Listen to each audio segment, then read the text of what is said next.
the rest of Europe, it's 6:30, so I know. pick a time zone. Mm. Is Lagos on the same time zone as this?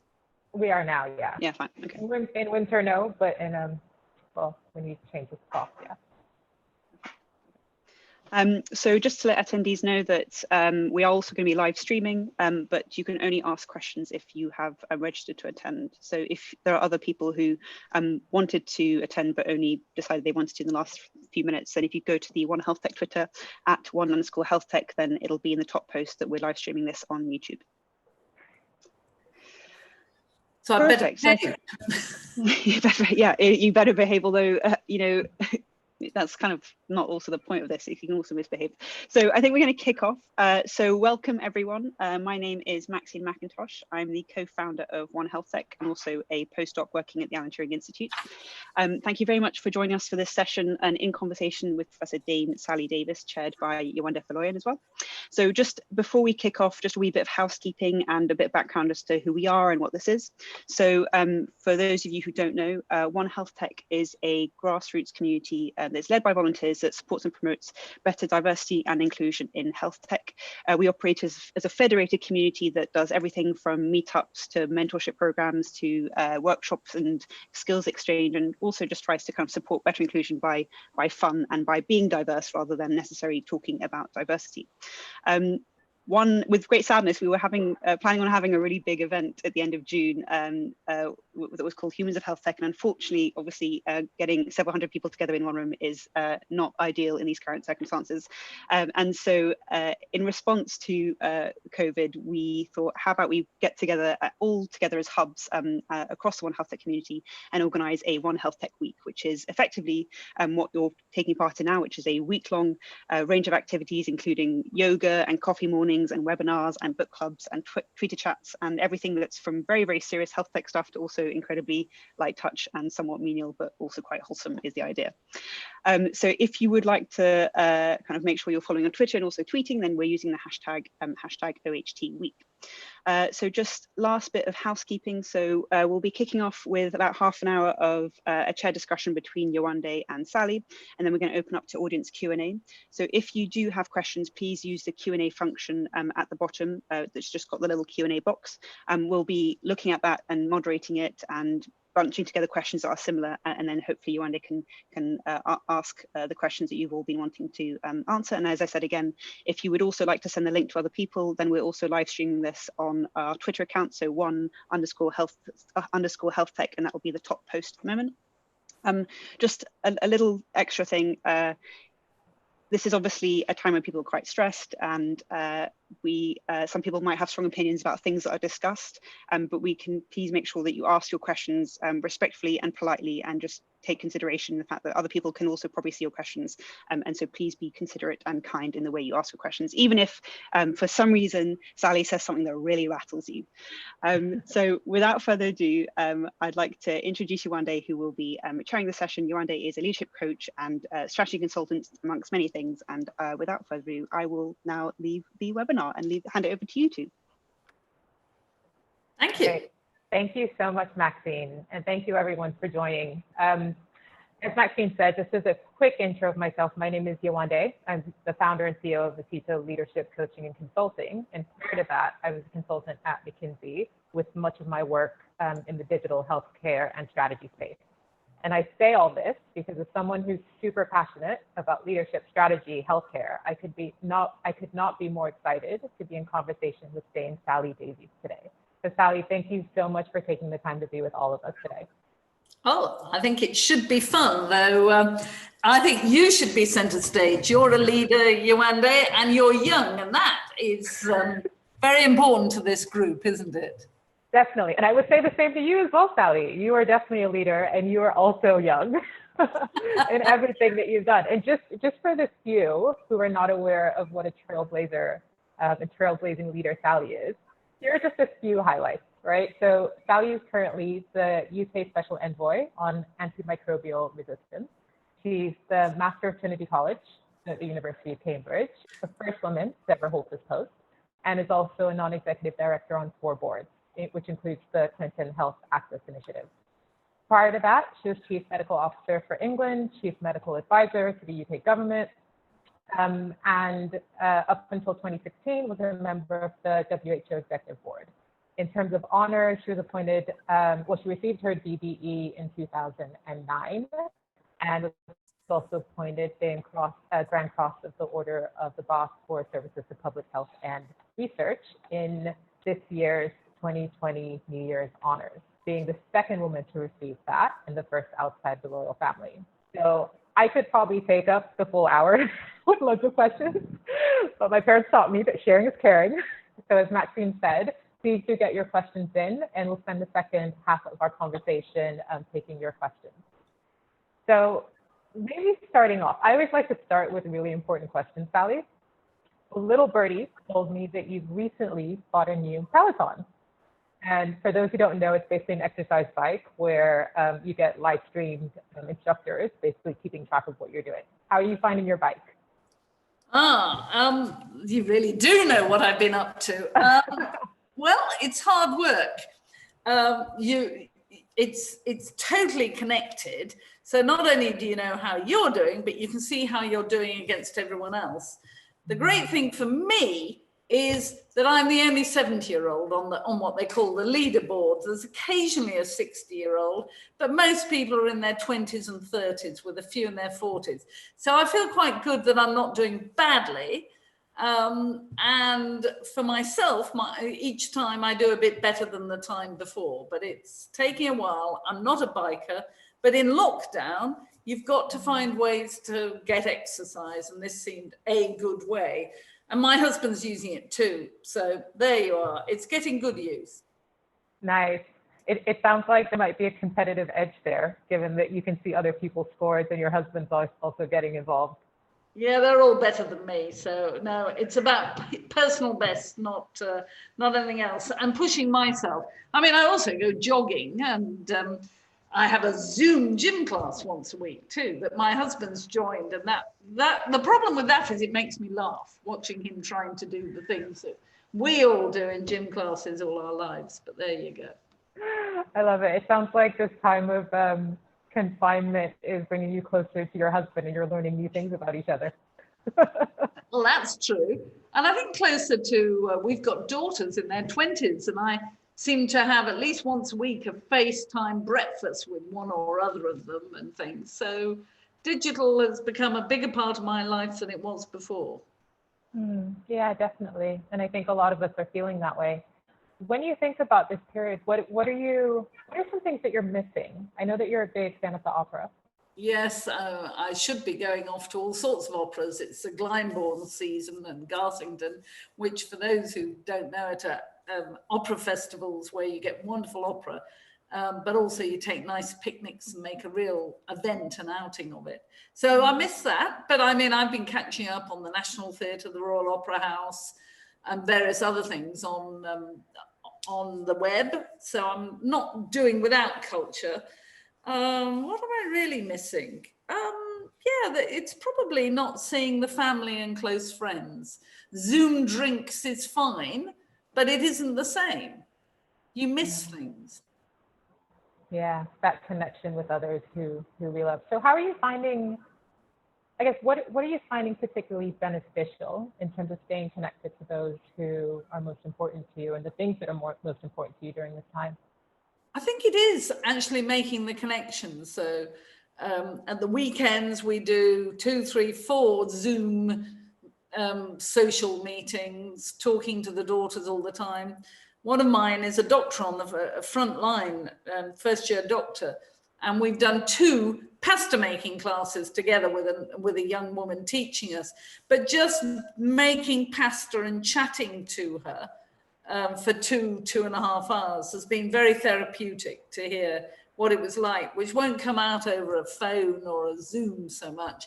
But I'm making pasta and, oh, Mum, yesterday was bad, but the day before was better. That comes out more. Oh, lovely. Very, very nice. And similar to how we as individuals are adapting in terms of how we're living and in terms of how we're finding opportunities within these challenges, we're also seeing the world adapt, right? And especially on the international stage. So, I mean, I've personally been very inspired by examples of international collaboration, the access to COVID-19 tool accelerator being a great example. I'd be curious, from your vantage point, what do you believe is the most important of global, I guess, in terms of global solidarity in science and technology innovations today? Let me come back to that. I wanted to say one other thing. Of course, lockdown is fine if you're not worrying that you won't have a salary, if you've got food, if you've got space. It's really tough for those who are in small spaces with children who need homeschooling or who are worrying they've lost their job or something. My subject, you won't know this, I'm a hematologist by training, and I used to look after the biggest clinic of sickle cell disease patients in the country. And I'm really worried about my team that still do it. I left in 2006, and the patients, and I've been emailing them, checking on them. But it is highlighting the inequalities and how unfair our society is. And I hope that one thing that comes out of it will be more social support and better fairness. And I just felt I wanted to say that. But if we're talking about collaboration globally, I mean, there are some very good collaborations. I think the one that's given me most hope is actually something called the ACT Accelerator. So a number of funders, including Bill Gates, our DFID, the Wellcome Trust, have come together and about 10 days ago launched this accelerator, which is going to invest in speeding up vaccines, not just developing them, but making them happen so that they can come out and help people. It's looking at how to get better PPE and more of it, particularly for low-income countries. It's looking at what medicines there are, and really they raised £6 billion in one day for this to accelerate technologies for improving outcomes and preventing people getting infected. So I think the fact that people are prepared, governments, the EU was wonderful, to line up and commit that money is very important. Yeah, no, definitely. And thanks so much. I think the point around the inequality gap is definitely one that that's important to highlight, because there's, you can be very fortunate being in this situation, speaking around Zoom, but there are a lot of people who these are really, really trying times for that. And I can see that you're very passionate about that topic when you speak about it. Yeah. Yes. What do you, maybe taking each of those one at a time, when you think about maybe prioritizing how best to close those inequality gaps, what are some solutions, both nationally and internationally, that you think need to be prioritized? Well, I mean, I think there are a number of things mixed up in what's going on. One, if you're poor, it's really difficult to be locked down because you don't have the space. And so the fact that we are now in this country allowed to go out and exercise more and take the children out for exercise is very important. But also, poor people often don't have as good broadband. They may not have laptop computers for their children to do homeschooling. So how do we find a way to make sure that every child has got the access they need to homeschooling, to the home gym, and all the rest of it, and to the contact with other children? So I would love to see us make a big effort to make sure, and some philanthropist was asking where could they give money, and I pointed them to Barnardo's and various other charities for that specific reason, to try and get computing and broadband to all these children. I think then there's the food issue. If you're poor, it seems to me from my weekly bag of food that prices have gone up. There are very few cheap offers, prices have gone up.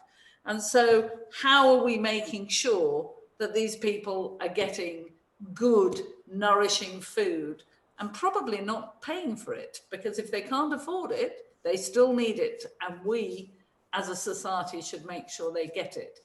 So it's about getting out and exercise. It's about making sure they're supported and well fed. And that isn't charity. That is their right, that they can be connected and benefit from schooling and not miss out. And then how we rebuild society to bring those people back in to have worthwhile jobs and things in the future. And that's going to be difficult, but we are going to have to do it. Or you think about the families where, because they're poor and they're in kind of key worker roles, still have to go to work. So they're at much greater risk. What are we doing to help them so that diminish their risks? You know, protecting bus drivers. The death rate in bus drivers is not just lamentable, it is a failure of our society. And we owe it to them to find ways to protect them, whether it's perspex around them, to do things so that they are not giving their lives. What did we call it in the war? The ultimate sacrifice. They shouldn't have to. That is wrong. Yeah. So it sounds like the reduction in the gap is something that I'm almost hearing you say that it sounds like the reduction in the gap is something that's always needed, but given where we are now, it's just really amplified it and made it so much more important to focus on in this time and going beyond. Yeah, and I think it's now, how do we support people and make sure their children don't miss out, but then in the future, how do we rebuild our society to be fairer? Definitely. And going back to what you mentioned around the ASK Accelerator, it's really interesting because it feels like we've never had such a rapid, I mean, there might have been that I'm not aware of, but such a rapid international alliance before. Why do you think that's the case? Like, why suddenly just now? Why maybe there hasn't been as much, quick collaboration in the past? I think it has been speeded up dramatically. And that is, of course, because COVID risks impacting the people with money. I mean, it's all very well if you're a film star and you live in a private home and you have a private jet to take you to another home. That's not part of this. But it is impacting politicians. Our own Prime Minister ended up seriously ill in hospital. No one is totally safe from getting it. And that really focuses the mind. We talk about safety in the aircraft industry, the airline industry. And what you always have to remember is if a plane goes down, the pilot goes with it. They have an interest in that safety. So I'm not suggesting it's selfishness, but it is amazing the speed.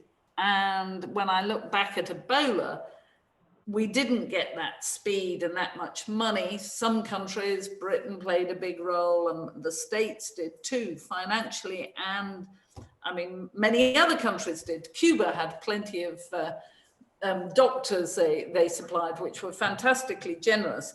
But it is something about Ebola wasn't going to risk most of us seriously if you had a decent health system, whereas COVID is knocking health systems over. Look at what happened in Italy. Look at how New York was at the height. This is really tragic, and that brings people together for self-protection as well as charity. So how, with that reflection, how do you think this current situation will impact the future in terms of how international entities collaborate going forward? Well, we've got a problem in the United Nations, and particularly the World Health Organization, because America has withdrawn from it. And we clearly need to have a multilateral organization like the WHO, where conversations and collaboration can spring up and work together. And the WHO has always done a pretty good job in what we call the normative area, guidance and common good sense based on science. So we need to find ways to bring America back into the fold, not just with it for its money, but its scientific contribution, and the fact that we will be an unbalanced, weaker world without one of the superpowers there. So I think that will be complex because it's raw politics and I'm not going there. But some of the other collaborations I think are set up and will have a life beyond. Perhaps because I'm a glass half full person, I reckon that, but we need them to. And we'll need to look at different collaborations. I think it's very interesting, the strong role the European Commission has played in developing this ACT accelerator. I think it's fantastic. How will regional entities come out of this, showing collaboration within their regions and then between regions are the questions I would ask. Yeah.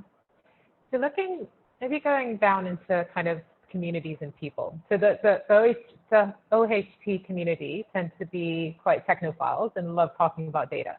And the pandemic has proven to be a much needed opportunity to sort of capture, aggregate, analyze data at a national level for all of our benefits. Many people have spoken about shifting their attitudes a little bit and their willingness to actually share their data to basically overcome this obstacle and help save lives.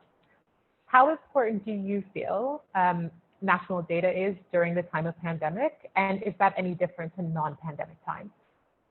Well, actually, I would like to see a lot more data use, aggregation and use more broadly in peacetime as well as COVID times. But I think it is fantastic what is happening.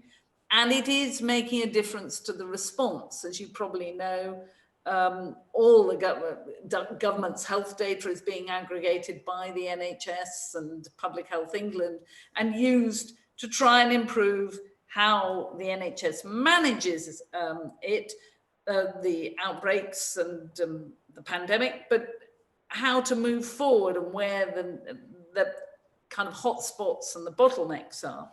In fact, here in Cambridge, some of my colleagues have been working with one of our top AI people, Michaela van der Schaar, and consented patient data to try and set up AI algorithms to understand better which patients do well and which patients do worse and why. Because if you can understand that, you can start to prognosticate as patients come in through the front door and make sure you're giving super care and watching out for those who do badly and moving to more aggressive therapy earlier because that might improve their outcomes. And it shows you which ones may be better trying some novel therapies and things. So I'm really pro all of this. I hope that people will understand how important it is and support the aggregation of more data, because I think we could understand much more going forwards, even post-COVID. When you get onto the contact tracing, personally, but I would say this because I'm pretty law-abiding, I don't mind whether it is held at the national level, the data about interactions and moving and to find the contacts, or whether it's held at local data. But if people are uncomfortable, then let's do it at regional data, because actually most outbreaks happen in regions, and only if someone moved out of the region would you need, which at the moment they're not, would you need to move it elsewhere. And what the centre really needs to know is it's all clean, or there is an outbreak, not who it is, but how many people they interacted with, and have they been informed, and are they in quarantine? So you could do that at the regional basis. And I do think if people are uncomfortable, it's very important to say, what are we trying to do? At what level must you aggregate the data and use it? And then say, all right, we could go at a higher level of aggregation, but we don't have to. And what are we going to upload higher? And there's no reason to have it anything but anonymized at any higher than a regional level, and possibly even lower levels. So it's a question of how you put the data together based on what the use is, and then how soon can you strip it of its identifiers to protect people. That said, I'm looking at a project where I do think we need to know much more about how people interact. We don't understand the behaviors of people who become super spreaders. Are they super spreaders because of their own physiology? Maybe something in that. But generally, they're super spreaders because of their behaviors and interactions.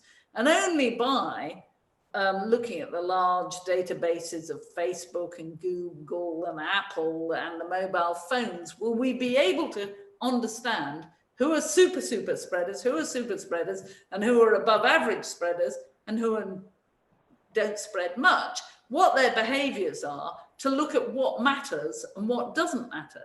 And if we could understand that, then maybe we could have more freedoms and stop the risk ones, the very risk ones, and not the much more safe ones.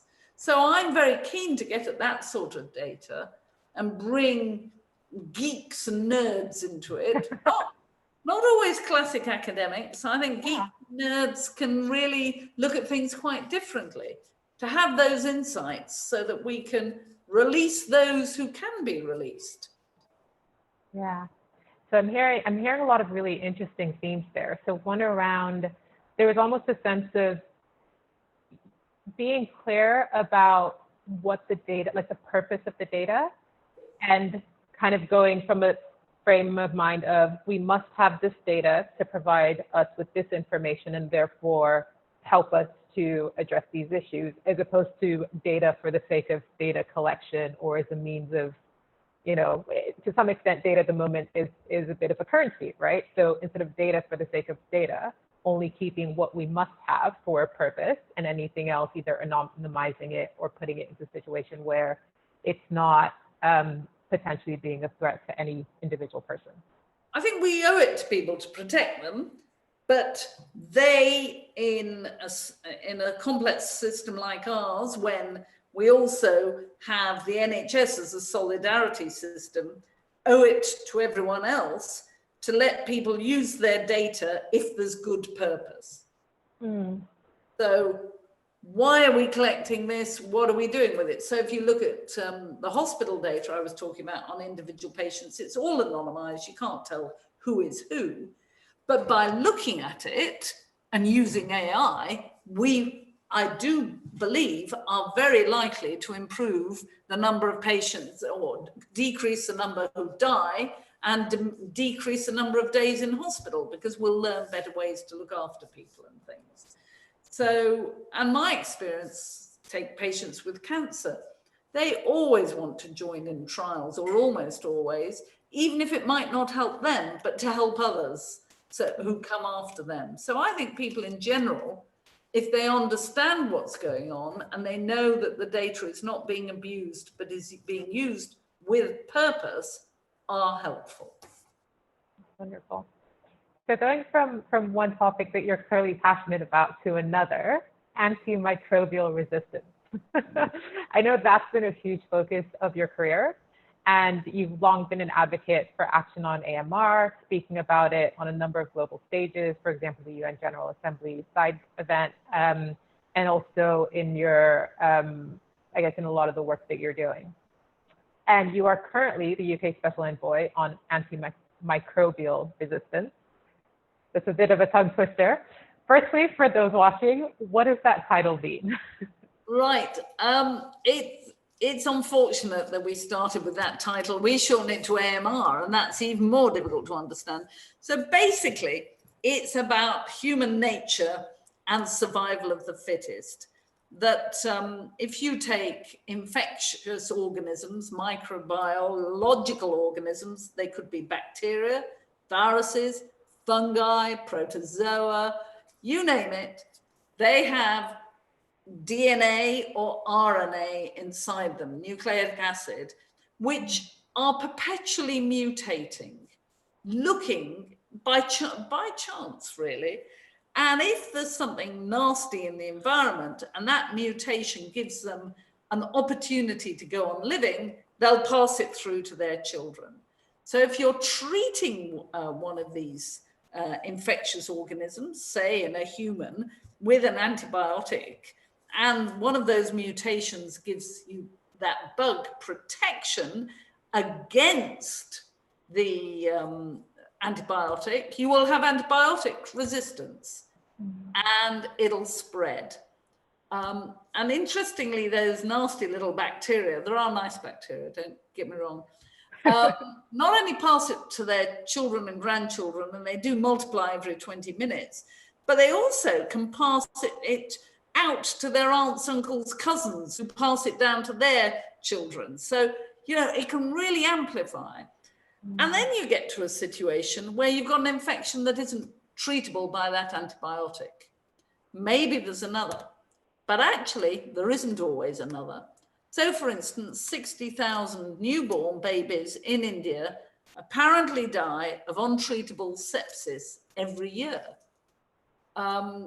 My horror scenario has always been that I would get cancer and go to the doctor who'd say, well, Sally, yeah, we could give you some treatment, but as you know, treatments for cancer make you more vulnerable to infections. And by the way, your gut microbiome, the bugs in your gut, 30% of them already have resistance. And as that's what will give you infections, do you want to take that risk? Bucket list versus treatment for cancer that might cure me, but I get an infection. So that was always my nightmare scenario. And then a colleague from India, Chennai, sent me a text and he said, Sally, you won't believe it. I'm now seeing patients where 30-40% of their microbiome are already resistant to the common antibiotics. It's here.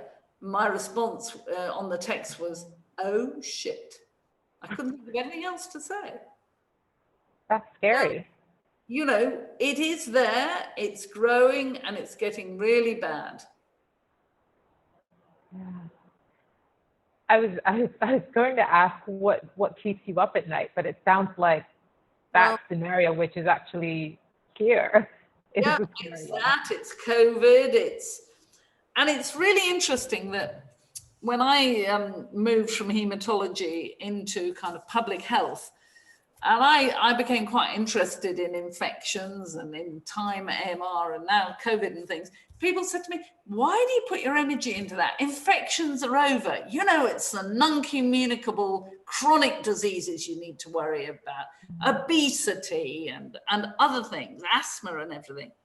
Yeah, but the infections haven't gone away. What people forget is infections are underpinning a lot of these too. So we know cervical cancer is caused by the papillomavirus, an infection. We know that obese animals and likely humans have a certain type of bugs in their microbiome, in their gut, that probably alters their digestion a bit for some of them. We know that heart disease is more common in people who have bad teeth with grinding gum infection. It's likely that the use of antibiotics very early in life gives you more prevalence of asthma in childhood. So there are all these things that people say are non-communicable diseases. And maybe you don't pass them from one to another very often. Stomach ulcers and duodenal ulcers, all caused by Helicobacter. But actually, you see, it's infection underpinning most of these. And the latest was only this week, a theory that dementia is caused by, as an abnormal result of a particular infection, herpes infection, someone's postulating. Now, it makes sense. Whether it works out to be true is another matter. But we've disinvested in infectious diseases, and we've put much more effort into some of these other things. And I think we need to come back to looking at infectious diseases much more and how they cause so much ill health and imbalance in our health. Yeah. So I guess on that, what would you, if you were to think of a dream scenario over the next 6 to 12 months, and areas that you would want to tackle in the AMR space to change that cycle, what would it be? Where are the main focus areas on this? So for AMR, you want to prevent infection, then antibiotics or other antimicrobials, antimalarials are not used, so it doesn't matter if there's resistance anyway, and that's back to hand washing and vaccination and things. You want to use antibiotics and other drugs carefully and effectively, and we call that stewardship. But actually, one of the big problems is we have an empty pipeline with very few new antibiotics coming through, and we need drug companies and governments and research organizations to invest in developing new antibiotics. It's not me I'm worrying about so much, it's your age group and your children, my future grandchildren I worry about. Okay. And I am going to be opening it up to the floor soon for questions, so do send your questions into the Q&A. But I didn't want to finish without looking a little bit closer at your professional journey. So you became CMO in 2010. What is it really like being the Chief Medical Officer for England? Gosh, it's scary because you're also the Chief Medical Advisor to the UK government.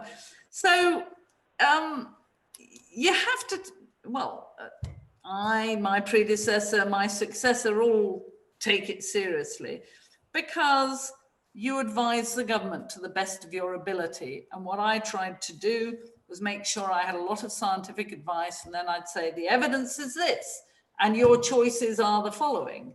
Because actually the decisions, as we're seeing, are political. They come down to what do the politicians think the public, their own party will put up with, their voters and the public. I mean, I'd like to see it that they look what the public will put up with more than their party, but you know, hey, life is political. So there's the advice, but there's also the leadership. How do you get the medical profession and the public health profession, which isn't all medical, to really move forward and modernize and use technology and do things differently? It's fascinating and great fun. Yeah. And looking back, one of the great successes is in the 100,000 Genome Project. What's the story of its inception and purpose, and how did kind of governance, funding, and team collaboration kind of come into all of that, contribute to the effort? That's a British top of the world one. So yeah. As you probably know, David Cameron had a son who had a very rare disease, and the diagnosis was difficult to make. And with a bit of suggestion from some scientists, he came up with and announced, I got 24 hours, he's going to, do you think it's a disaster? And I said, no. He announced that we would do the whole genome sequences of 100,000 people. And this was before people were doing whole genome sequencing. They were looking at small bits or single mutations. And there was quite a backlash from scientists and medics saying, oh, give us whatever money there is and we can learn so much by doing small bits of the DNA. Mm-hmm. But actually, he had thought it through. And it proved very difficult to get it set up because, you know, bureaucracies shouldn't really be running fast-moving, fast-developing scientific things. So in the end, I persuaded the government to let us set it up as a startup where the Department of Health was the sole shareholder, and we would use the research and development budget for it, which I held. So I said, I'll carve that out, we'll do that. And we got an entrepreneur, wonderful man, John Chisholm, who was an engineer, very, very digital, who set up a couple of startups and had worked privatizing kinetics. So he understood government to come and run it.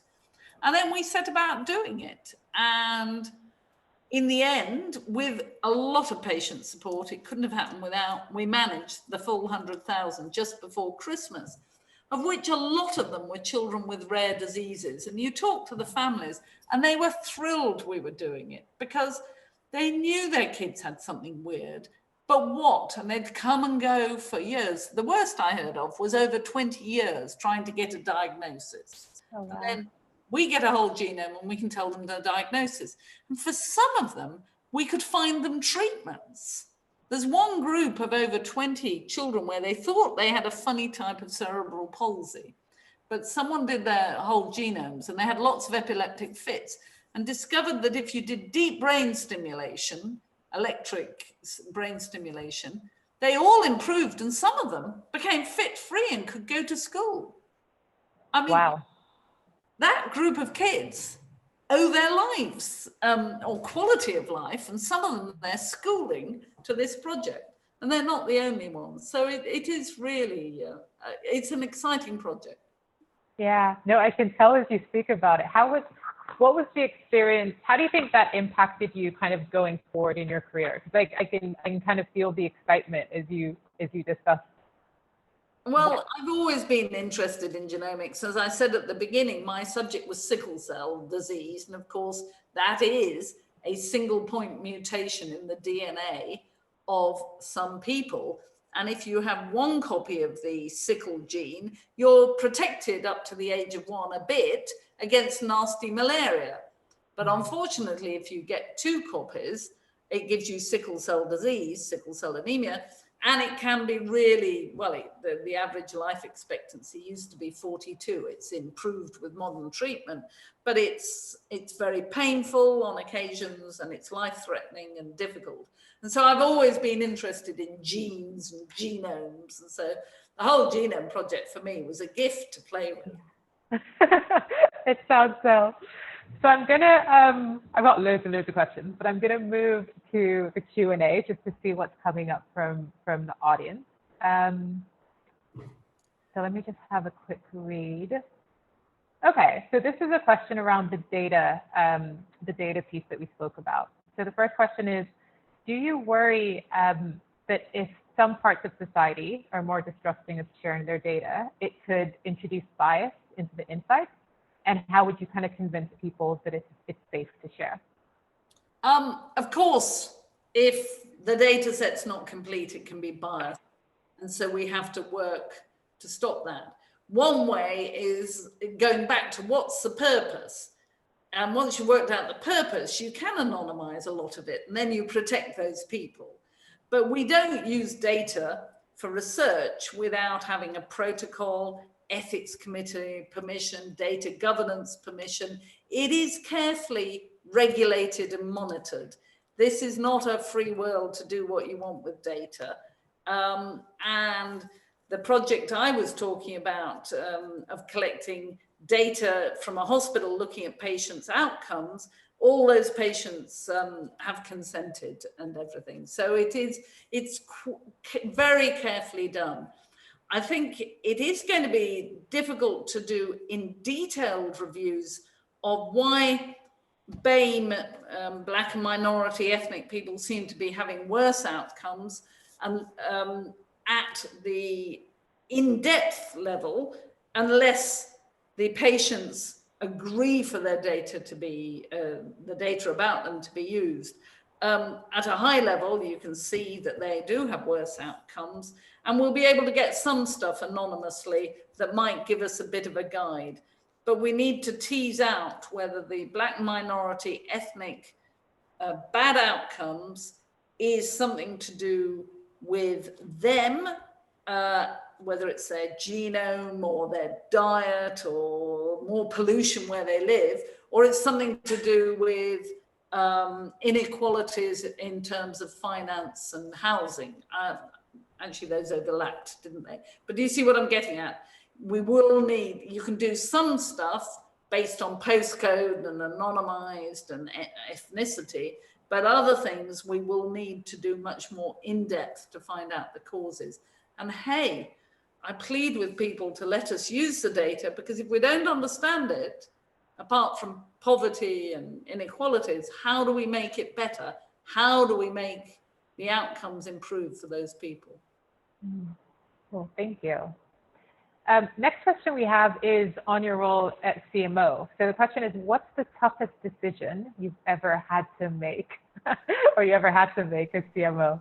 Well, I'm not going to tell you the subject, but there was one occasion where I went to the Secretary of State and said, I really don't like this. And if you do it as a woman and the first woman CMO, I would have to resign. So there are difficult decisions. There are always difficult decisions. I mean, debating about Ebola, whether we should put in place airport screening for people coming in from West Africa, where, you know, it wasn't cost effective, but it would mean you could tell everyone that if they got a temperature, where to go, and balancing all of those and trying to get it right. They are difficult, these decisions. And in the end, the role of the CMO is to give the politicians the evidence, the options, and if asked, say which you would go for, but to understand why you would go for that. Is that your politics? Is it your values? Is it actually the science is overwhelming? And you need to have that kind of clarity inside about why am I, if asked, why am I advising? Because you're not a good advisor, and you won't last either if you're being very political. And I was strictly apolitical. Yeah. So it sounds like being aware of not just your decisions, but where those decisions are coming from, and almost challenging yourself to make sure that you're making the decisions for the right reason. And I would try and put the public's good at the center. That was my value that drove everything. And if it was about small numbers, I would think, so if this was my family, what would I want for them? So I would try and do it in that, using those as my frames. Yeah. And just a follow-up question, because you mentioned that in that the really tough decision that you don't want to tell us the details on, which is fair enough, that there was a comment around, you know, as the first woman in particular. How did you find? I mean, you have a lot of accolades as the first woman to do X, Y, and Z. How have you found that that's impacted your career, professional life in those decisions, and how you kind of conduct yourself? I do think I've always had to be better than the men to get the jobs. And I'm sure that'll ring true for many women, even young women, sadly. And then, of course, I am not an honorary man, so I do things my way, and I have to kind of show people that I do it a bit differently. It's difficult to put your finger on, but I think I'm, than many men, by no means all, I'm much more facilitatory and collaborative and things. On the other hand, I can bite balls off if they're trying to give me a hard time. I'm tough as old boots. I'm not surprised about that at all. It's interesting being the first woman in a job, because you're kind of redefining the job a bit and trying to show people that they really needn't worry, because most of these things aren't about gender. They're back to values and judgment and leadership and getting on with it. And I've made my career on delivery, making things happen, solving problems, making a difference. I haven't made it on swanning around pretending I'm important. Yeah.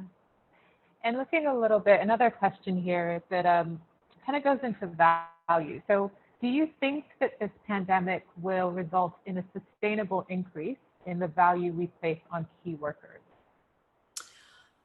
Well, I think it will for a couple of years. What I think we have to do is use that momentum to try and make some changes in society, to be a fairer society, so that it's a longer term thing. One of the things that worries me is how quickly people forget and relax back into the life they had.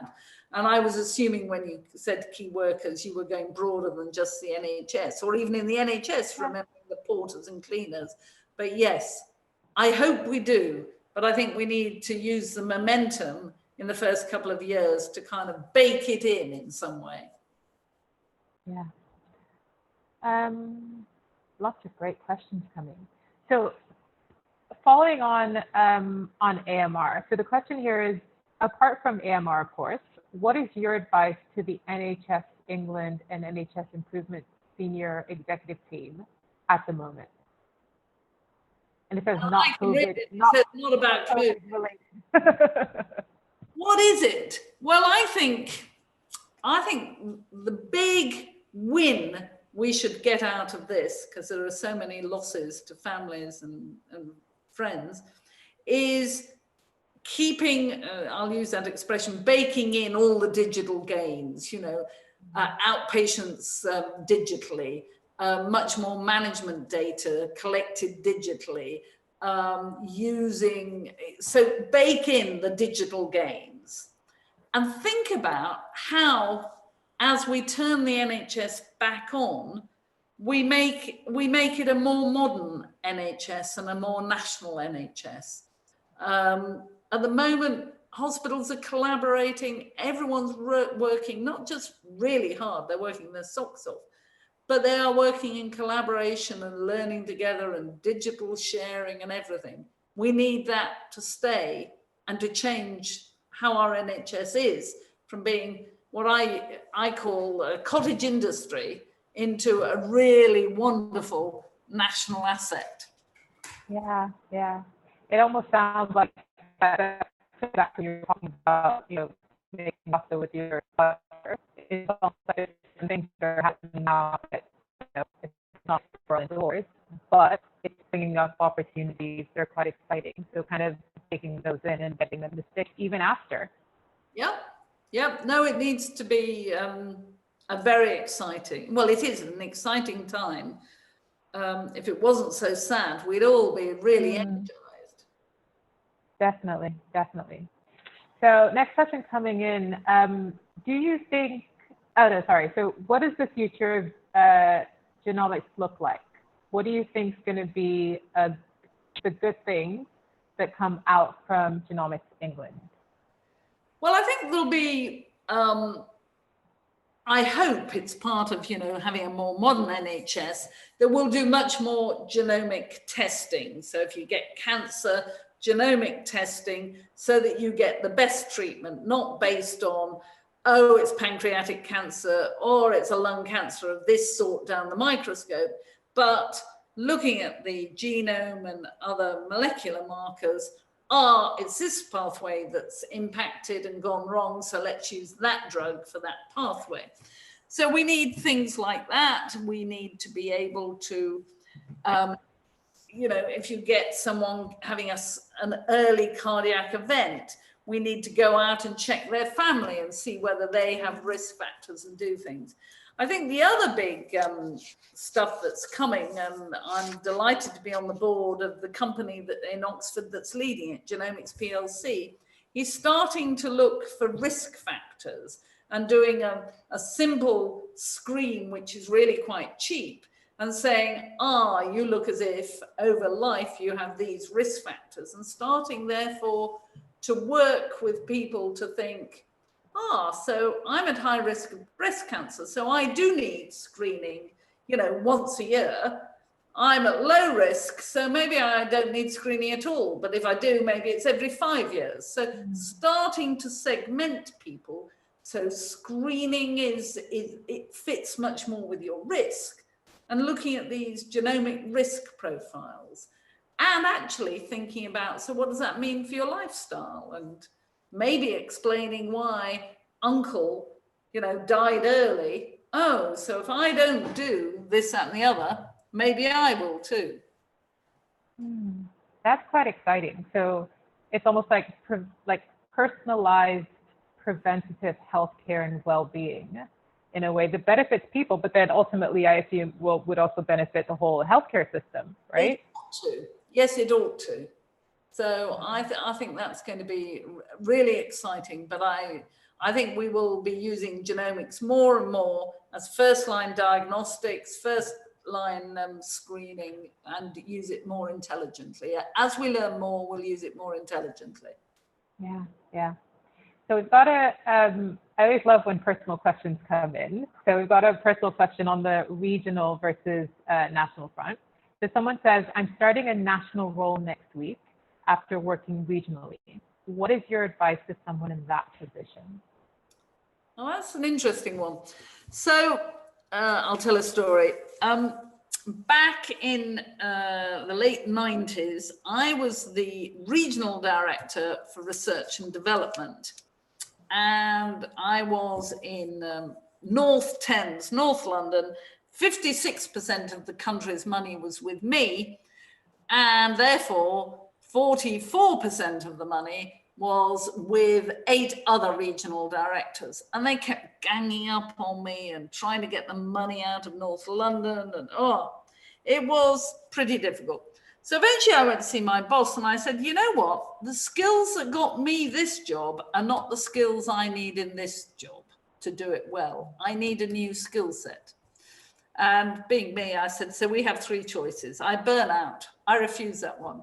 I leave. I might well, unless you pay to train me properly. So I went off to INSEAD to do a course on emotional intelligence and leadership. And the happy story is about a year later, one of them said, I don't know what you do differently, Sally, but you seem to always get your way without an argument. And I said, oh, right. So I think what I would say is, as you move up, think about what skills you do need to take with you and what skills new skills you need in that role. And then set about acquiring them. But don't assume that the ones that got you there are the whole suite you need for that position. And finding mentors or buddies to talk to kind of analyze that, tease it out and give you support can be really useful. I went on that course and I had quite a lot of leadership, executive coaching too, in order to end up as I am now.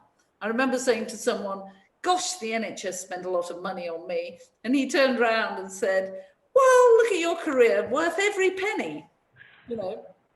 And don't be embarrassed to ask for development. It's pays off. Yeah, no, definitely. And I think relating that, I mean, obviously you're now the 39th Master of Trinity College and the first woman again to hold that position. How, in terms of your leadership approaches, how do you think your style has evolved over the years and across the different positions and roles that you've adopted? Well, it's quite interesting. So I do a talk, which I'm not going to give you because you don't need it, about what it is like to be as a doctor, to be a leader at the local level, the regional level and the national level, and then going global, you know, working in WHO and all sorts of things. So I think there's those aspects, but I think there's also different styles. So when I was the Director General for Research and Development for the NHS, I managed to acquire out of the Treasury over £1 billion a year to spend, and I was the boss of this budget, on research in the NHS. Running that was power. It was executive power. Everyone wanted to be my friend. I then moved to CMO, and that role was all about advice. I had no power. I didn't have the budget. I had a small team. People would come and say, will you do this or that? And I'd say, I haven't got a budget. So that was about influence and advice. And moving to this role, it's changed again. Here, I chair the council, so I have a governance role, but my role is about facilitation, collaboration, leadership, about the style of what we are and where we're going, but it's about helping everyone do it themselves, all of us together. And there is no power. I have none at all. It's all about influence. So it's quite interesting. A lot of people, I think, in the business world get more and more power, but I haven't. Because I'm in the public sector, it's got more and more complicated. Yeah.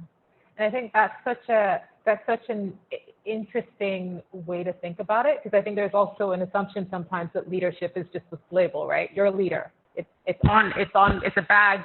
It's all the same. You're more senior. That's it. So it's really interesting and really useful, I think, to share that sort of nuance around how the leadership you've gone through, the journey has changed. And what I'm hearing is that your style has changed to fit whatever leadership position you've been in.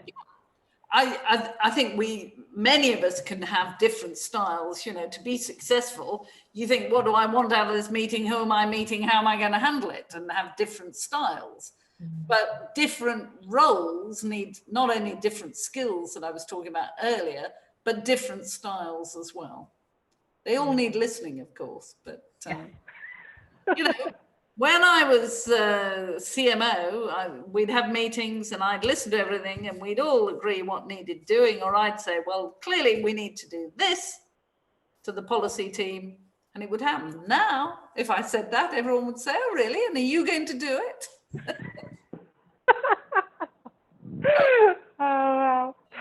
And we have another question on leadership. So the person says, hi, Yolanda and Sally. Thank you for a fascinating discussion. My question to you both is, if you could do one role with a focus on new ways of leading, what would it be and why? Well, I did wonder about doing something in the private sector, but I realized that I'm not driven by, I mean, I'm well paid. You know, sure, I could spend more money, but I don't need it. I'm driven by values and wanting to make a difference. But I suppose it would be potentially a style change to go into the private sector and work there. But no, I'm not going to do it. Anyway, I don't need to now. I'm 70 and I'm here. You can do whatever you want. But no, that's really interesting, because I'm probably on the reverse side, where I've spent my whole career in the private sector, always with kind of an itch to go either public or social. And I kind of dip my toes in a little bit. I do social kind of either in an advisory role or a board role. But, you know, I think for me, maybe because that's where I started, I love the private sector. Yeah, well, just don't tell anyone. Maybe I would have done had I been in it, but yeah. Yeah, very nice. Cool. And then one more, lessons learned from COVID. What do you think are the key lessons we can learn from our response to the current pandemic in order to improve our future pandemic preparedness and response? Ooh, I think that's a very big question, and I'm sure we're going to end up with a parliamentary and public inquiry and all sorts of things. Could we have prepared better? Yeah, we could. We could. Does just-in-time ordering work in a pandemic situation? No. Should we have more manufacturing in this country? Maybe. Should we have been using data as we do now before it even arrived? Oh, yes. Should we have had a more collaborative NHS earlier before it even arrived? Oh, yes. Yeah. So I think there'll be all sorts of things that come out, and we'll wish, all of us, that we'd done differently, because we all regret where we are. It's sad. Well, it's tragic that people are dying, but the important thing will be not to, cut people's heads off and put them on poles, but actually to learn the lessons and say, what do we want to do differently going forwards? Yeah. And I think the topic of, you've raised a few different things with, technology obviously being a theme that kind of comes up because the power of it is just immense. If there was one technology improvement you could wave a magic wand and make, what would it be? Well, I think we need ace broadband and then really good technology in the hands of everyone so that it is free to us all. And then to have it used for the NHS and education in not just state of the art, but ever improving ways. Yeah. So thank you all for the questions from the audience. I'm going to ask a couple more questions just to close out. I think just given everything going on, COVID obviously continues to be kind of the topic of the day. But we know that miracles happen. So given your varied and remarkable career in science and research and development, what's the one thing you've always wanted to change about the sector and that you think would be a great change for good at this moment? Oh, well, you've heard my views about technology and a modern collaborative and ever-learning NHS. So let me choose another. That is important. I'm not escaping that one. Yeah. And I think it would be that we need a society that recognises the value of health, not just for the sake of health, but for happiness and the economy. And I think COVID is making people wake up to that. And then thinking that through, what does that actually mean? And it means that we should try and make sure we reduce pollution, that we reduce obesity, which means we need to work with companies so that they give standard sizes rather than the massive sizes of things like pizzas and chocolate bars, but also that they reformulate, and probably we agree to stop advertising, but we change our environment and we hold our companies responsible as part of our society, both in what they make and sell, but actually how they treat their workforces and how they help their workforces, and through their workforces, the families of the workforce's health. And I would dearly love to see a society that really cares about health and brings together the public sector, the private sector, reduces inequality, and everyone works to improve health and independence. That sounds amazing. I'd be excited to see that society. And you're right. I think in hope, I'm also very glass half full, that this pandemic which we're going through, which is very difficult for many people, will help us to kind of see that that's the society we want to live in as well. My very last question, and I always like to leave the last ones, is also very important. We've heard that your weekly newsletters are quite a mix. So most recently, I heard that you featured A.A. Milne, Winnie the Pooh, and Pooh Sticks, which is you would obviously expect from everyone listening right now. How do you come up with these themes, and what combinations are in the pipeline that you could give us a sneak peek of? So this is a letter I'm writing with the help of colleagues to the Trinity community, students, fellows, staff.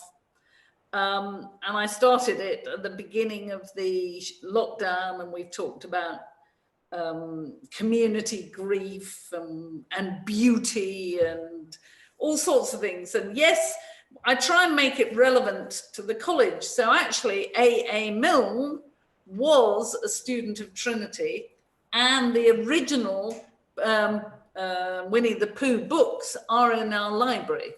I wasn't allowed to have a photograph of them because Disney would sue us, but we can after 2027. The copyright lapses, and then we can use it. So I try and find things that are of interest to talk about, that matter because we're all locked up, but that have relevance to being here.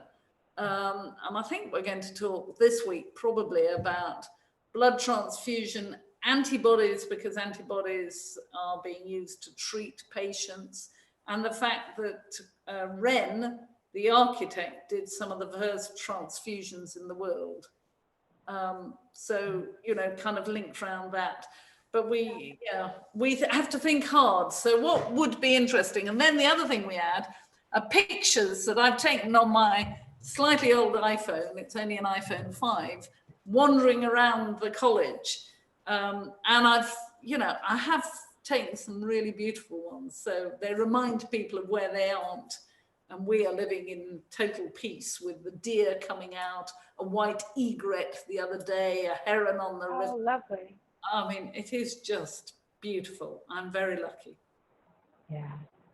Well, thank you so much, Sally. It's been an absolute pleasure speaking with you. From leadership to healthcare to the future, it's been so great hearing your insights. And thank you so much for your time.